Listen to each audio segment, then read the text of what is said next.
What's up, everybody? It's Kevin Orris. Today I'm going to do a little stream and interview with my brother Cody Packer. We're going to be talking about everything relationships, specifically breaking up, divorce. Why is it such a thing? How do you do it well? Talking about the experience of it, the growth involved in it, and probably a lot more. We're just going to go free comments, questions, anything you want to know or ask. And if you're watching this later, just type replay and we'll come back to the comments and check it out. There he is. What's up, bro? What's good, brother? Good to see you. Great to see you too. Yeah, man, stoked for this. Um, we just met through metal, one of my favorite things Yeah. ever.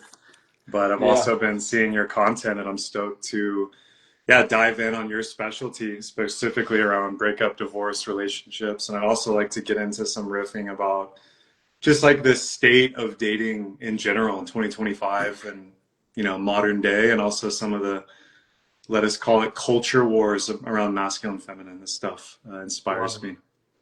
That lights me all up too. Let's do it. I love it. Yeah, man, how you feeling right now?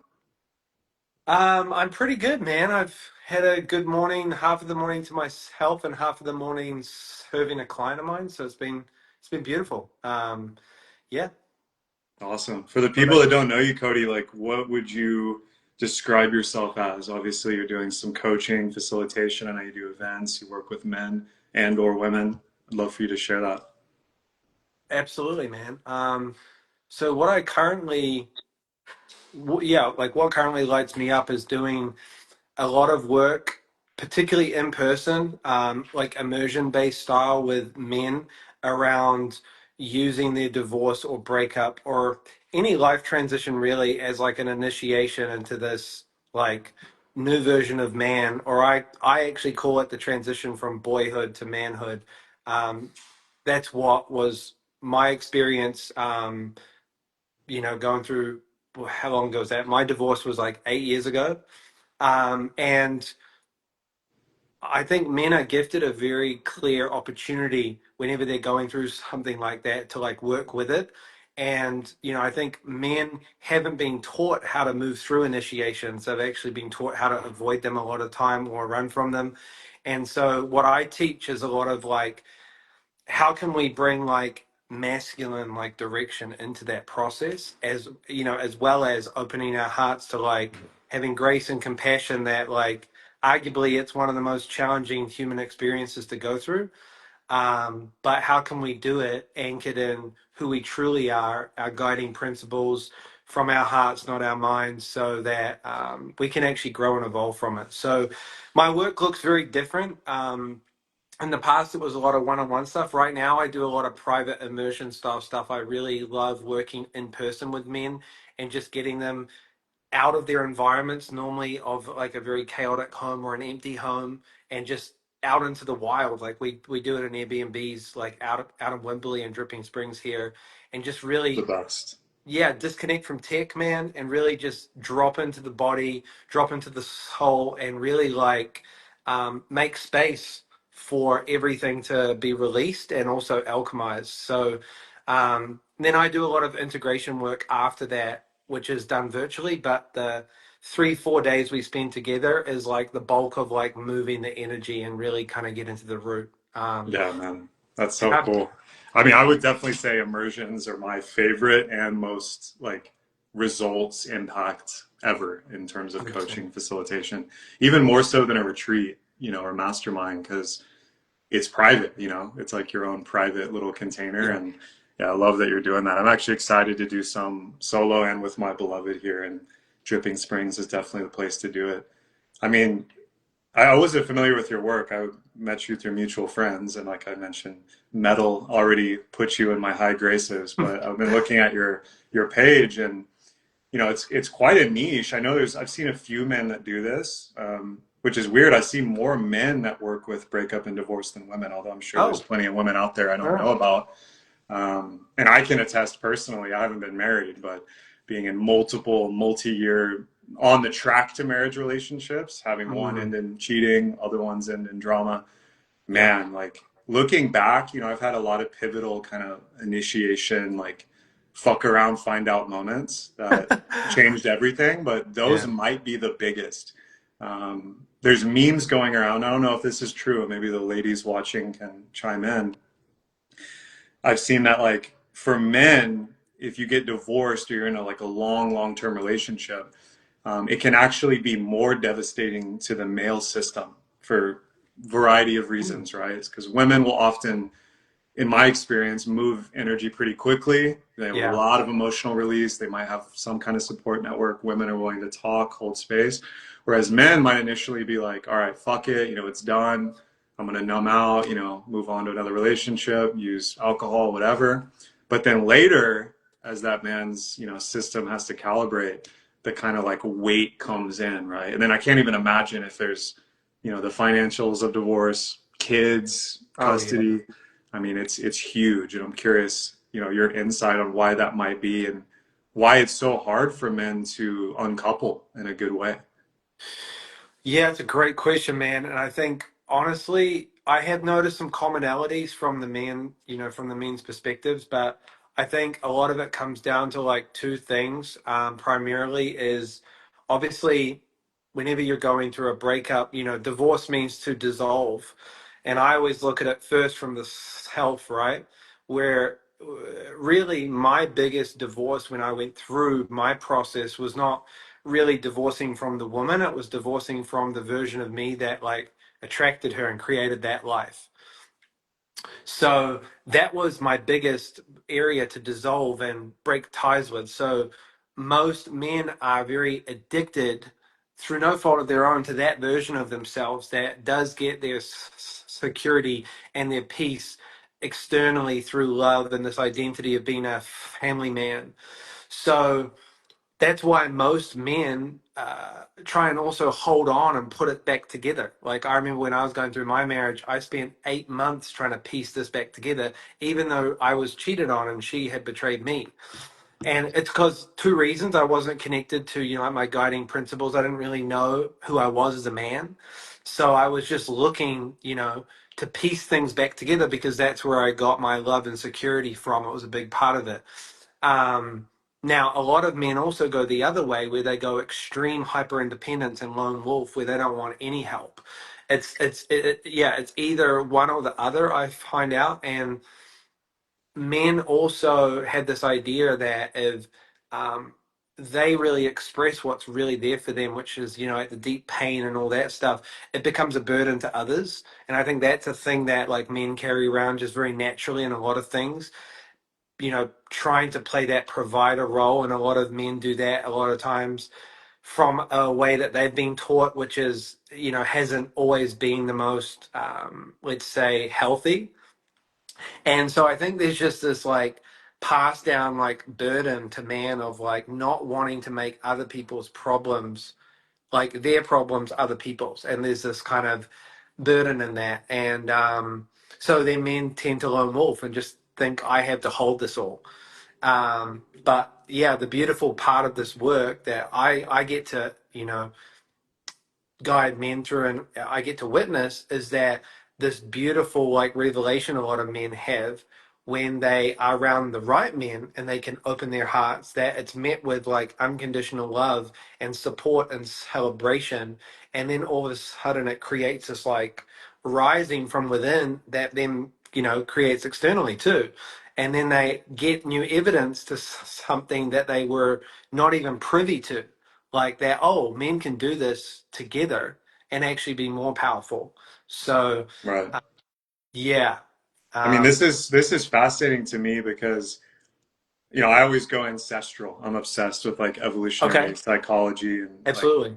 and history. And obviously you can look at it with rose-colored glasses. There are probably still a shitload of problems, but you got to imagine again. We know we evolved in the Dunbar's number, like tribal bands of like 100 to Yeah. 250, whatever. Our amygdala is literally wired to emotionally relate that way, Yeah. and marriage, and no matter what form it took, was kind of like this visible commitment and contract in your community or village, right? Hmm. And so you got to imagine if divorce or separation happened, that was also in that context. Like you knew a Hmm. bunch of people, the other men, farmers, hunters, whatever, they would maybe they weren't doing a formal men's circle like we are, but it was just there. You were Yeah. resourced. There might have been even ritual, and like the grief and like the uncoupling happened in the open, which, as Yes. we know, mental health issues fester in isolation.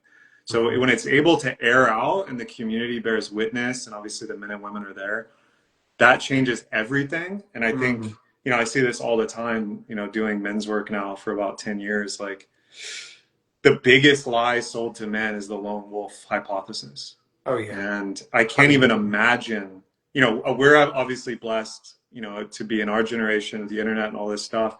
We're so privy to tools and modalities and all this stuff we've learned. And, often through the school of hard knocks, our parents' generation and backwards, like, what tools did they have? Obviously, some of them used religion or church or that Correct. community Yeah. that comes from that, which I think overall is pretty beneficial, although there's some issues with it. Um, but the men, you see this in men's circles. Men just they soldier up and hold it all, and we Yep. know this doesn't work, right? Like, how many men have you worked with that got divorced and like waited years to even touch the pain that was Oh. driving them the whole time? Yep. And some don't even really touch it at all. Obviously, if you come into my world, you can't not touch it because that's, pain to me is the circuit breaker. Pain like is there to wake us up from the patterns, the conditioning, the whatever illusions we were living under. And but yeah, there are men that are afraid. Like I get this all the time. Man, if I open myself up, a lot of men call it, if I open Pandora's box, I might not ever get out. And then it takes some very like skillful ways to just open them up to like one emotion and in the body and just opening up and seeing that when we actually touch it and make friends with it in a very curious and beautiful way, that it actually dissolves naturally once we start talking with it, and we're not actually trying to make it go away. We're actually honoring that it's here. And yeah, a lot of men are blown away by just how it can shift so quickly once we bring an acceptance to it and a love to it, and just like a complete presence to it, I think is the key. But again, men aren't taught this stuff, man. It's still not even taught. Like, we are blessed with all these tools and modalities and wisdom sharers that we have that are, kind of popping up all over the planet. But um, I always say this as well with men. It's one thing to have information, and then it's another whole thing that I'm learning right now to integrate it. There's a lot of men out there that are just so obsessed with like, oh, I'm doing all the right things. I'm listening to the podcast. I'm reading all the books. And then my question when I get on a call with them is like, okay, what percentage of it are you actually living? Oh, well, it's one day I'll get there, and then I'm like, well, it's just information. It's just taking up complete like bandwidth and emotional real estate. Unless you do something with it, you know. Um, yeah, awareness without action is just information, and information I think is one of the greatest. We're constantly just consuming. We're not actually really doing anything. It looks like we're doing something, but are we being it? Are we living it? Are we making the mistakes? Are we, you know what I mean? It's like it's got to be Yeah. that. And I believe men really learn from experience. So that's my stuff is all just like, unless you're experiencing it, we're not getting the direct feedback. Like we need to be experiencing it, like 1000%. Yeah, totally. I mean, it's the difference between reading a book about swimming and then just getting in the ocean. This is like, Timothy Leary said it best. It's like the age of information is over. Like the information age. I mean, go Yeah. to ChatGPT, Google, go nuts. You can get Yeah. all the information now. The age of embodiment, like your philosophy or knowledge isn't enough. And I say this as the most guilty myself because I'm like a voracious reader and podcast listener. Um, but like if it's not embodied or integrated, it almost has no meaning. I mean, it's cool to know all the things, and Yeah. men are very like I think see men as driven by logos, right? We're very logical, mental, strategic creatures, and that's one of our main gifts. But yeah, the rubber meets the road when you do the hard thing. Or I agree, men actually have to grow through experience, um, and actually the pain of failure is the setup, not the setback. And what's funny is like, myself included, again, I'm talking to myself. So many men, when I work with like really high performing men that I'm like, damn, you have so much money and whatever. And part of me is like, man, I wish I had that. But then getting inside their mind when we work together, it's like they're so afraid of failure, maybe even more than I am. Oh, wow, yeah, yeah. Like being afraid of failure is so funny in retrospect, of course, because nobody actually fucking cares. Like there's super successful people right now, billionaires who have declared bankruptcy in their past. They completely fucked up. Maybe they lost their marriage and got divorced. They're still on top though, because they just never stopped. And yeah, people might have ended relationships or like talk bad about them, but like failure only matters inside your own experience of it to a certain extent, right? And I think so many Thousand. men uh, they never even tried because the fear of failure outweighed, and this Mm-hmm. goes deeply into marriage, right, and choosing the right Oh, woman. Failure, the fear of it outweighed their desire to change. And so you get into this weird inaction point, and that's when you read all the books about, oh, this is sex, intimacy, and understanding women. It's like, well, but you never actually implemented any of that with your wife, and now she just served you the papers. And it's like, yeah. oh fuck. Yeah, there's a lot there, man. I run into that one a lot as well with the men, the fear of failure, and where I go straight away, I think it's the most important thing is just asking them like, how are you measuring that? As men, we love to measure things. Tell me how you measure if you failed at something, because if you're measuring it by a metric that is like outdated to what you really believe, like we need to, and was it even yours? A lot of the times, come once men really get to the root of it, a lot of it wasn't actually rooted way back to their dad putting immense pressure on them or their mum putting immense pressure on them, so this was actually transferred to them, and the level of liberation when I take men through that process, it's really interesting because then they realize, oh, I actually have a choice how I'm defining this, you know. And I think agency is another huge part of it, and like you say, like most people that are extremely, successful, they expect failure. Like it's just part of it because that's the growth, right? And I think, like you said, when it comes to marriage, it's very different because I think where the difference comes into depends on how you're defining it, of course, is there's the identity level. There's the, oh, I've failed my kids, I've failed me, and I've also failed her. There's this like whole identity piece to it.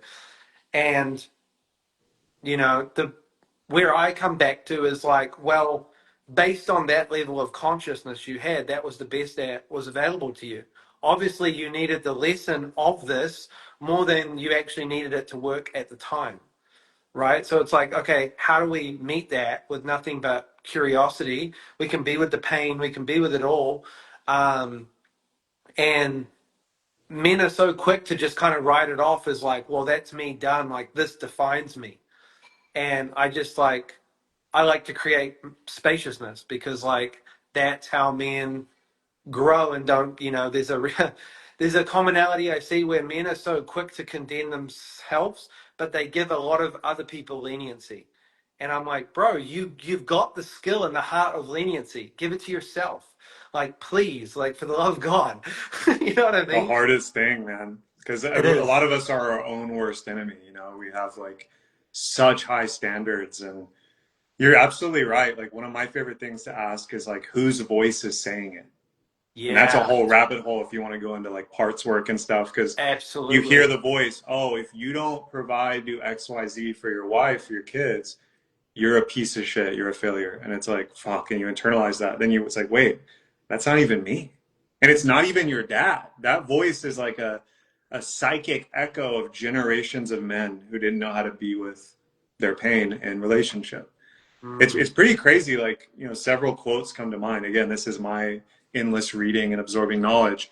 On failure, it's like if you knew that you had to fail 25 more times to get to your ultimate outcome, how Mm. fast would you want to fail? Right?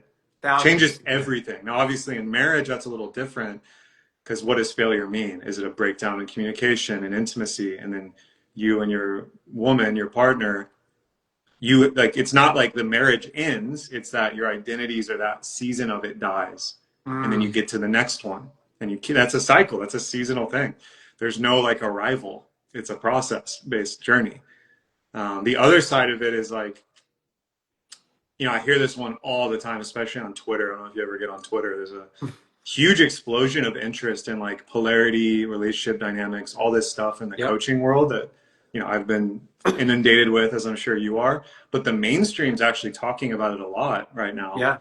And the big question is like, why are men basically like, I guess these are mainstream men, choosing not to get married? They're looking at divorce rate. They're looking Mm. at how the court works if you get divorced and losing half your assets, blah, blah, blah, custody.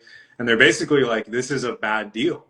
Like, why would I want to get married? And then all these men and the red pill, men going their own way, communities, whatever, are jumping on the bandwagon. And then on the other side, married, often Christian men, there's a big Christian resurgence kind of happening. I'm sure you've Mm. noticed. Yeah. They're basically like, hey, this is a skill issue. Like, you're Mm. choosing the wrong women and you can't be with the relationship as it necessarily dies and revolves.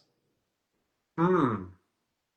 Interesting. I'm curious, where do you fall on? Have you done some reflection around that? Like, what is your views on it all? I mean, I've experimented with it all. So in my youth, I was like, oh, polyamory and like ancestral relating, maybe this Mm. is the way, because the way I was raised, Catholic, parents, 9 to 5, middle class Texas family. I Yeah. was like, this doesn't seem to really work. Like I didn't have a good role model and I didn't really see any with my friends either.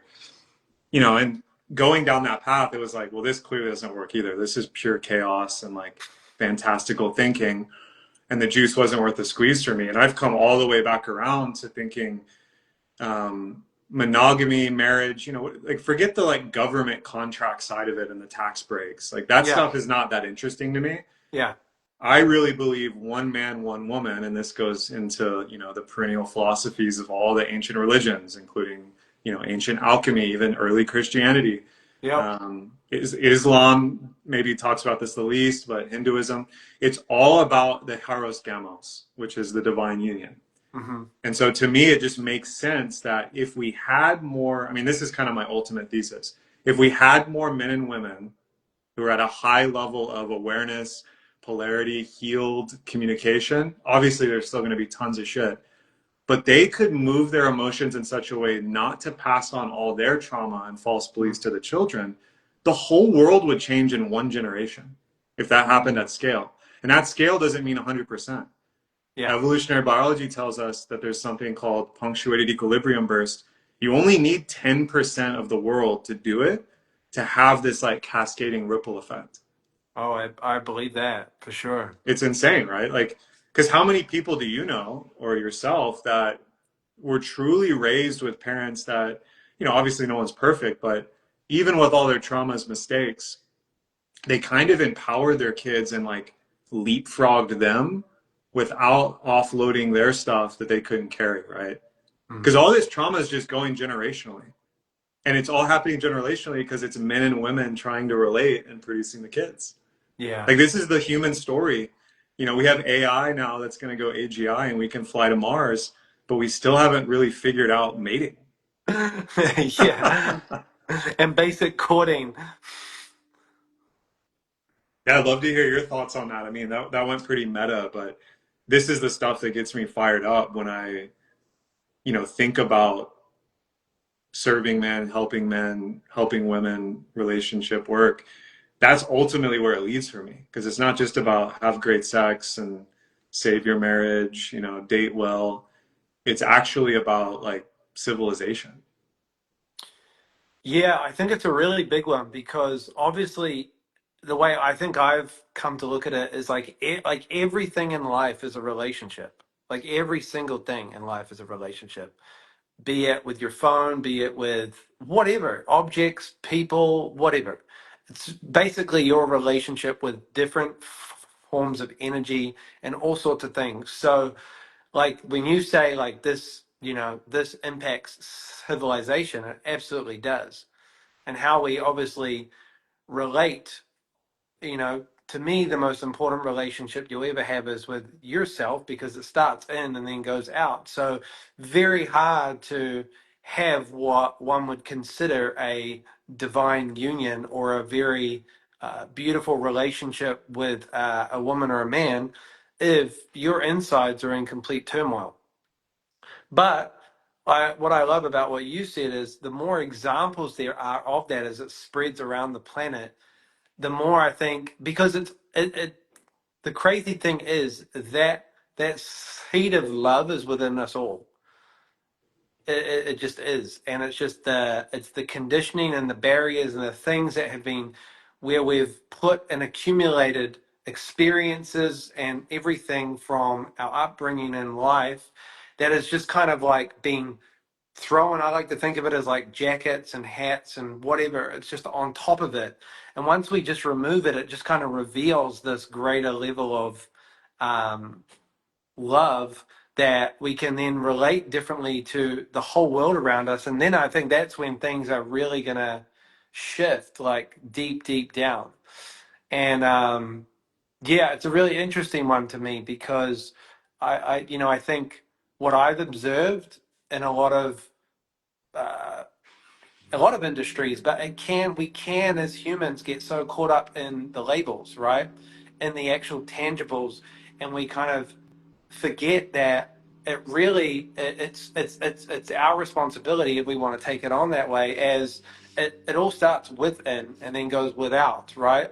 So it's like that's the greatest responsibility. Like, yes, we should all strive for like beautiful, healthy relationships and stuff like that, but I always come back to like where's your one with yourself? Because ultimately, wherever you're going in the world, work, the park, whatever, you're taking that energy around, and that's being beamed out into the world. Um, 100%, man. You know, there's a lot of wisdom in the Trinity, right? And numbers. And there's like the Christian version where it's like, Father, Son, Holy Spirit, or like Shakti, mhm. the energy of the universe. Yep. There's also like Father, Mother, Child. That's kind Yes. of what the Holy Spirit's standing in for, I think, is the goddess, because Yep. it's like Father and Son. Where's the mother, right? And then in Chinese philosophy, it goes, you have the one, the Tao, and then you Yep. have the two things, the three, and then the 10,000. So after three, they actually stop counting because Hmm. once you have the Trinity, the triangle, you can create everything, which is Mm. the child, right? So, this is going very meta, but this is the kind of stuff I geek out on. Like, think about, like you said, yeah, number one is to yourself, which is why all traditions have sought self knowledge or inquiry. So without prayer or meditation, which I think are like the base forms of doing that, and though that Mm. doesn't mean like religious, there's so many forms of each, right? Meditation is like listening, and prayer is like speaking or self-programming, is how I think about it. Mhm. Both are inner like journeys. That's primary. So we need more humans to do that, period. Now, Yeah. that's really hard to do in a vacuum if you've never been exposed to it. So what's the next most important Absolutely. relationship? Well, to your family. Your mother, you literally came out of her body, you're of her flesh. Your Yeah. father offered his flesh as well. And so the family dynamic is 100% going back into the self recursion of knowledge to self, because that's where you're learning your identity and growing is in the family. But then Yeah. the family is also imperative. It's a mother and father, man and woman, who are relating that created you. So there you have the Trinity. And now that in a village of, those trinities, you have all of civilization and society. So where is like the lead domino? I Mhm. tend to think it's the self, Yeah. but again, it's kind of chicken or the egg. Because how does Yeah. a self-realized child get to that point in a broken marriage, in a divorced household, etc.? Obviously, they do through pain. Many do, many Yeah. don't.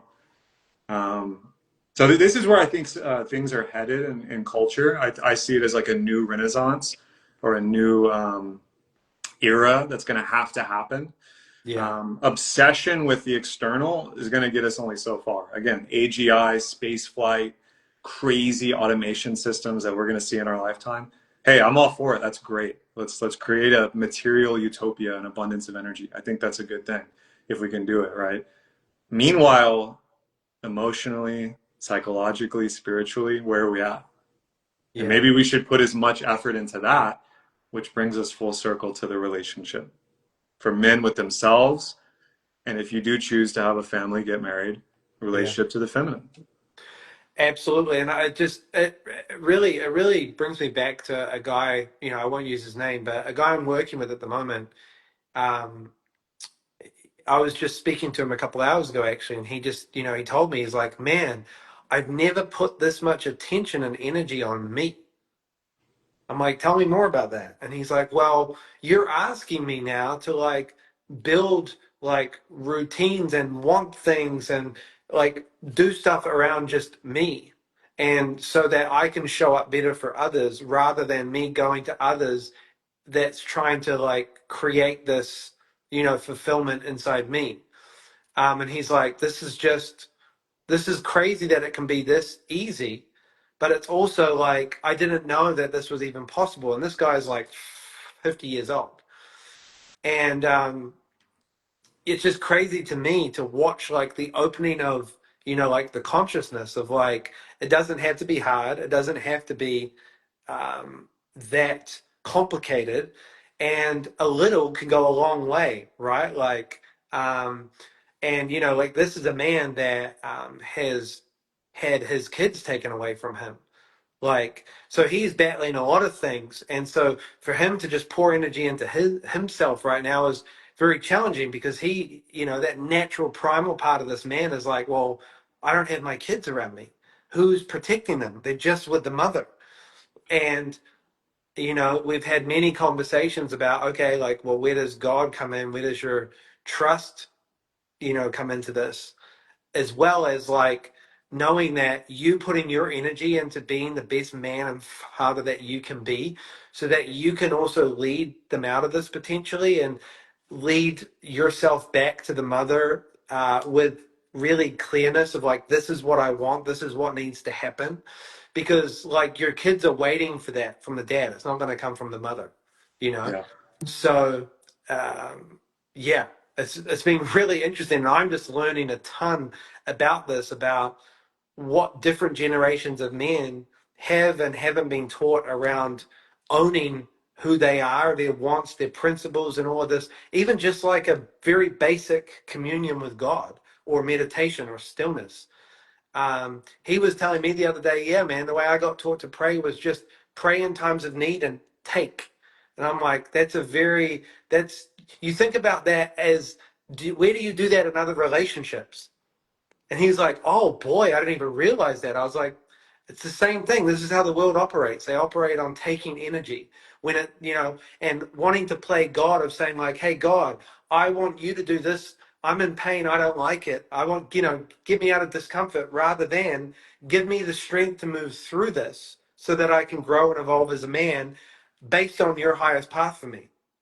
I think there's a whole difference of ways we can bring masculine energy, and I'm learning this through the men that come through of like, damn, like just this basic uh, giving energy versus taking energy that the whole world is built upon, you know, is so insidious in all sorts of men. And we see this in dating too. What can I get into a relationship to be able to take? You know, it's very little like, what can I just give? Like, so yeah, it's It's very pure fascinating. transactionality, which Exactly. is only created through scarcity. So if you 100, felt like you don't have enough or you 100%. won't be able to get yours, Yep. you'll be so creative to take anything you can. Like, yeah, I'm going on a date. How do I get laid? How do I get my needs met? Hmm. How do I get XYZ for my wife and kids because I need to feel validated? And then, like you Yeah. said, even from God or the ultimate, it's like, all right, what can I get from this? As if you don't already have enough I know. for Yeah. some crazy reason, right? Yeah. It's wild. Absolutely I mean, wild. this is at the root of everything is scarcity. Like, think about all areas of life. Obviously, money is a huge one. Yeah. Sexuality, love, validation is probably as big or bigger. Although, an interesting thought experiment is like, what do people think more about, sex or money? Mm. Right? And the other one is like just energy. So the cup Yeah. of coffee, the food we eat, your electricity, energy has many forms. A lot of civilization is built on this idea that there's not enough energy, Yeah. right? And you can think about this psychologically too, like, oh, I want to do that, like I want to work through this with my wife, but I don't have the energy, right? Mm. This is a story. Yeah, 100%. Or like, this is the thing with divorce, right? I've worked with a few men going through divorce over the years, and like almost all of them, I believe, they claim they didn't see it coming. And someone Mm. commented this earlier. Women often, I mean, they saw it coming from maybe years, and they were grieving it and ending it internally inside the relationship. Mm. And then for the man, it like comes as a surprise. And that's only because they were in this like reality tunnel, just like and like didn't see any of the signs or didn't want to see them. Of course, they saw them. Nothing arrives unannounced. But Yeah, the one thing blind I side of see, that is it's the wake up call. it is. One thing I see mostly with men is that they're actually more afraid to be alone than they are passionate to stay in the relationship, which is it's a real problem for men because like, you know, there's that a lot of them are afraid to not only have to be responsible for everything, but on top of that, being misunderstood, being called an asshole, being whatever. It's like, a guy I worked with ages ago hadn't experienced any intimacy in his marriage at all, like for 20 plus years. And he still felt bad for wanting to go and explore, like leave the marriage.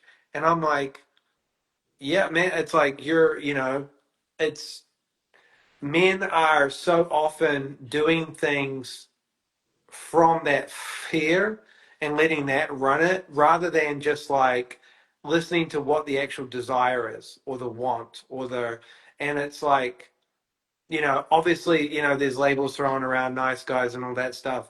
A lot of guys that come through my world are prescribed themselves people pleaser, nice guys, and all that, which I think Robert Glover's stuff is wildly great.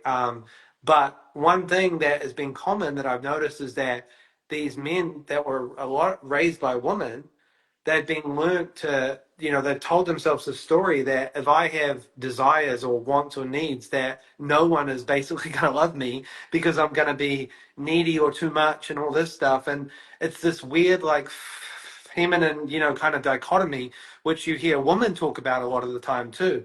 Oh, if I'm too emotional, if I'm too needy, if I'm too this. And I think it comes from this generation or two of men that have been raised by women school teachers, a lot of, an absent dad in the house, and this overly feminine energy that they've come to identify with that and then felt shame for just naturally being in their masculine energy because of two reasons. A, they didn't really get modeled it, they didn't really get exposed to it or taught about it. But then it's also like internally they've made this story of like that one time I asked for something, I was called X, Y, and Z, and that defined me as a man, which realistically had nothing to do with the fact that you were a man biologically. It was, you know what I mean? It's like, but this is what we're dealing with. It's very interesting. And then I was at a dating event the other night, speaking and facilitating, and a lot of women are craving. They're asking, like, where are the men that come and lead and like tell me exactly what you want? And all the men in the room put their hands up, and we had this beautiful conversation of like, oh, we're scared to be intimidating, we're scared to be this, well, there's all this me too stuff. And Yeah. there's been this big internalization of like owning the healthy masculine power that women are craving, but at the same time there's a certain web of women that are also weaponizing it. So it's this weird kind of like, you know it We're in a depends what really you're tuning weird, like, into. it's like a Mexican standoff, where everyone's like pointing at each other and no one wants to fire. Correct. Because Yep. what we have, and this is not just in America, this is most of the West and Yep. probably the East, like China and Southeast Asia has their own version, although culture is a bit different there. Since World War II, right, we had a generation of men. Many went to war, some died. Most were absent, not because they didn't come back from war, but they were Yeah. emotionally absent. They checked out. Um, Yep. now, that was for many reasons, right? This is very sweeping. And then what happens? Well, a whole generation of men are raised by women. and then they repeat that cycle and relate in that way and have their families, and then it happens again. But this time it's like, they don't have war and massive societal change. It's just gonna work long hours, come home, Homer Simpson, crack a beer, watch TV, whatever. Never talk about emotions, never talk about feelings. And then the women feel unsafe because of that, because the man isn't leading. So Yeah. when then their sons, all these boys, get raised by the mother, and then they grow up into white knights, people, whatever, ad nauseum. So this cycle's been going on now for decades.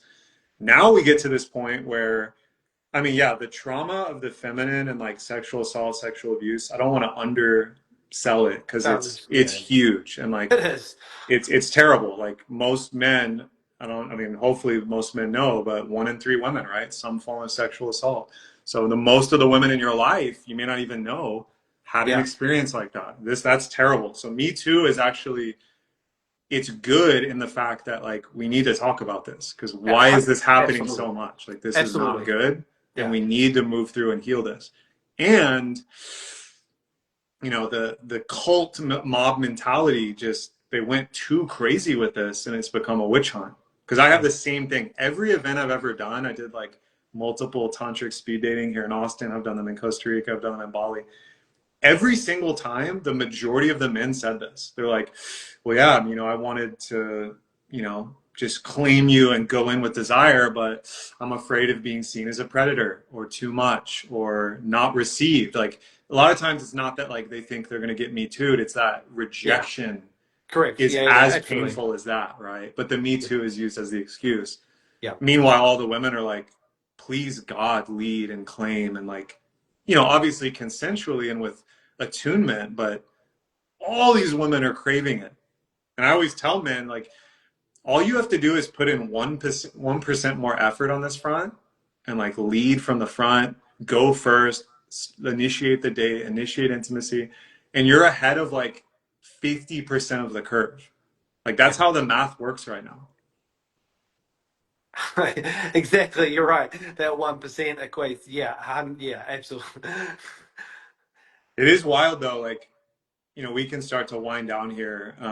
I feel like we've said a lot and we can do this again, but I'm curious for you, Cody, like what is like the one thing, if a man was watching this and maybe he's going through a separation of some kind, what's like the golden gem, the lead domino that opens, or the key that opens all the other doors, if you can arrive at it from this conversation?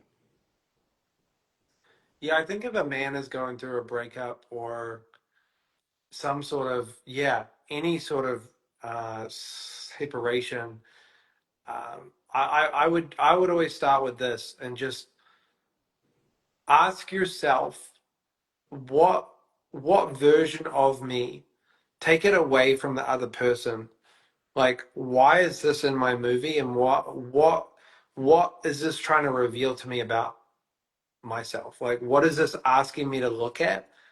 And I don't mean this in, like a narcissistic kind of overly analytical way. I just mean in a sense of like, what version of me am I being invited to move on from in a very loving way? And where is it maybe encouraging me to kind of like either take more responsibility, shift some things in my life that I just know are draining me energy and not great for me? How can I like really welcome this moment, as like treat it as if it is a perfectly scripted moment in a movie, that you don't need to change it. Like it's already been made. It's already on the movie screen and you're just watching it. Like how you would watch it in a movie. Like it's, to me, crazy if you'd go to the movies and be like, "Oh, I want to change that, that, and that." Like you're just only going to leave disappointed. Where you could look at it as say, "Well, why did they put it in the movie? What's it there to show me and teach me?" I look at my life the same way, and I think it's like in a moment of extreme pain or extreme maybe uncomfortableness, I like to ask myself those questions, because then you're looking to work with it and you're looking to kind of befriend the present moment. And you're opening your kind of, I always say the best ability is availability. So if you're available to meet the moment with what it's trying to tell you, then all possibilities are on the table for you. If you think you know what's right, then you're cutting off thousands and thousands and thousands potential possibilities of where this moment might be taking you. And yeah, that's what came to my heart there. I love it, man. That's very in line with my own thinking. I work a lot with the hero's journey. And like, as Oh, soon totally, as I you love it. identify yourself with the hero of the story or the movie, you instantly gain agency Yeah, instead of being a victim or spectator. So I love that's such a good question. Why is this showing up in my movie right now? And like, can I be available and actually lean into it and like engage with it instead of be like, yeah. why is this happening to me? Why does this always happen to me? Blah, blah, blah, you know, which I've been there many times, as I'm sure you Oh, have. me too. So Me. it's And I huge. think one other thing I'd just like to add that just came to me was also, if it's to do with the person, am I married to a past, an old version to them, or am I actually, you know what I mean? Or am, like in this moment, am I connected to the version of them that is here with me? Because a lot of men that I encounter going through divorce, they're like, well, if only this would change, then I would be happy. And I'm like, okay, is this are you dealing with fantasy here? Are you still married to a past version of this woman? And 99% of the time, it's a yes. And it's like, well, let's look at what's actually in front of you because that's the information you're being presented with. Everything else is just mental concept. It's mind. It's just escaping what is in front of you. So meeting the person in front of you and meeting the you that you are, it's that's going to create a massive opening for you just to for clarity to naturally arise. Well said, man. Yeah, Yeah, it can be the biggest, breakthrough of your life if you allow it, even though it feels like a breakdown, collapse, everything's ruined. yeah, You're a living example, so am I, of like what happens when you go through that pain portal instead of like avoid it or make yeah. it about, it's over, right? You can go from it's all over to we're so back. That's what this is about. So, yeah, brother. Awesome talking with you, man. I'm excited to hang more in person here in Austin. And Absolutely. um, yeah, I'll be posting this. So anyone that was watching, asking questions, would love to talk with y'all. Make sure you're following Cody if you're over on my page. And thank you, brother. Have an amazing day. Appreciate you. My pleasure. Appreciate you, bro. Thank you for the idea. I loved riffing with you. We'll speak soon, Awesome. bro. Yeah. Thank y'all for watching.